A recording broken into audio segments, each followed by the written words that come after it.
Con mister Paganal di Bagheria Casteltermini, oggi cade la sua squadra in casa, primo tempo ottimo, poi secondo tempo?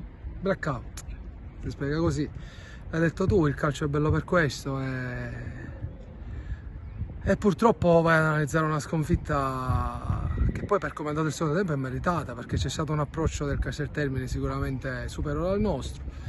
Forse credevamo che la partita era già in tasca, ma non è così. Il primo tempo veramente non posso rimproverare nulla ai ragazzi perché hanno fatto tutto quello che dovevano fare. Hanno creato palle gol, hanno lottato su ogni pallone, hanno corso, hanno dato tutto. Forse lì bisognava, nel momento di difficoltà dell'avversario, dovevi chiudere la partita, perché è indubbio che la prima mezz'ora, 35 minuti, il Casteltermini era in difficoltà, in palese difficoltà.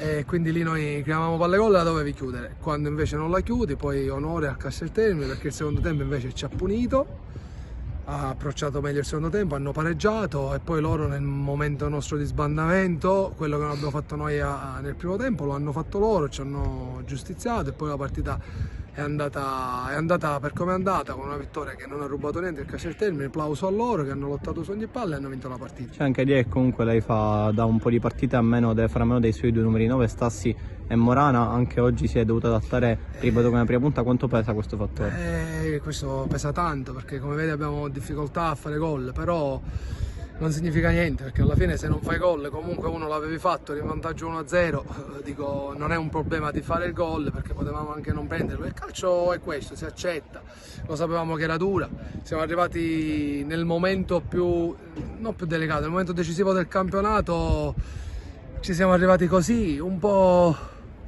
con qualche certezza in meno, però noi alla fine ci alleniamo bene.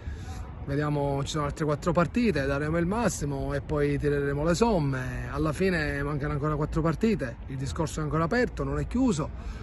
C'è il quinto posto, il quarto posto, ci dobbiamo parare dal sesto posto alla settima, però dobbiamo difendere anche eventualmente il fatto di poter arrivare a meno di 10 punti dalla seconda. Ci sono 4 partite, ancora è tutto aperto, abbiamo un calendario molto bello da affrontare con Partinico, che è una squadra candidata perché ha fatto un giorno di ritorno favoloso con San Giovanni Gemini, lì che è una squadra quarta in classifica e poi col Piana. Il calcio è bello per questo, magari partite in cui le meriti di vincere le perdi, partite che sembrano sulla carta più abbordabili come oggi, ma non c'era niente di abbordabile perché il Casteltermini aveva cambiato guida tecnica, ha fatto veramente un gran secondo tempo con un'ottima squadra, con un ottimo allenatore e con ottimi elementi, e quindi le partite queste che ci restano sono sicuramente molto molto complicate, però guai a mollare, ci alleniamo, ci andiamo a giocare tutte e 4 partite e poi alla fine tireremo le somme se siamo bravi e fortunati. La fortuna aiuta chi non molla mai, quindi in questo momento non si molla, si accetta la sconfitta, si fa tesoro di questa sconfitta per capire dove abbiamo sbagliato, si cerca di migliorare e affrontare